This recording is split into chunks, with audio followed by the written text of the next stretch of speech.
আমার আজকে এই মুহূর্তে তুই আমার টাকা দিবি আর নল মাটি দিয়ে দিবি। তো পরবর্তীতে আমি আর যেন নিরুদ্দেশ নয়, আমার তো আর কোনো উপায় নাই, কারণ আমি টাকার ব্যবস্থা করতে পারি নাই। আমি সময় চেয়েছিলাম, আমার ওই রকম সময়ও দেয় নাই। খারাপাড়ার মাসুদ শিকদার, সেই বিএনপির একজন নেতা, তো তার কাছ থেকে এটা নেওয়ার কারণে আমার রিটার্ন টাকার এক জায়গায় আটকা পড়ে যায়, তার আমি টাকাটা সময় মতন রিটার্ন করতে পারি না।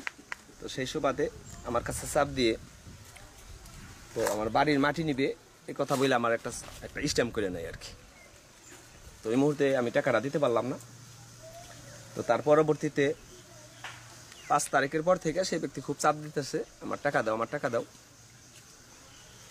তো আমি টাকা দিতে পারি নাই বিদায় সেই ব্যক্তি আমার ঘর ভেঙে আমার এই জায়গা থেকে মাটি নিয়ে নেয় 1 লাখ টাকায়।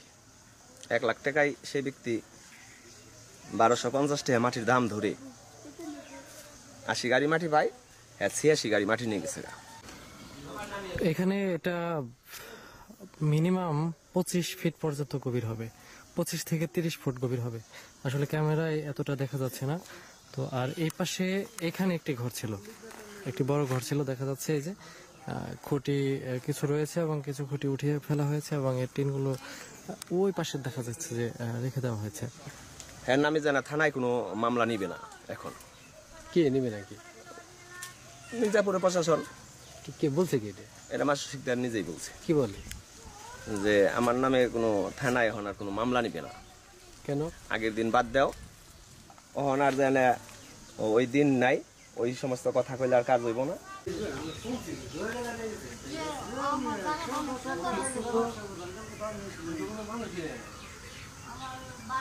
ওরা জানে আপন দুইটা ভাই, একজন হচ্ছে হুসেন শিকদার বড়, হ্যাঁ হয়েছে জানে এমপি কালাম সাহেবের লোক, কালাম সাহেব তার পকেটের লোক। আর মাসুদ শিকদার হয়েছে জানে সাইদ সোরহাবের লোক। সাইদ ভাইয়ের সাইদ নেতার নাম ভাঙ্গিয়া এই দেশের সমস্ত কিছু করতেছে। কারণ জানা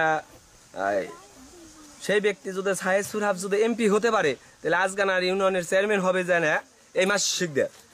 আর যদি জানে কালাম যদি এমপি হতে পারে মির্জাপুর থানার, তাইলে জানে ওই হুসেন শিকদার হবে জানে এই আজগান ইউনিয়নের চেয়ারম্যান আর কি।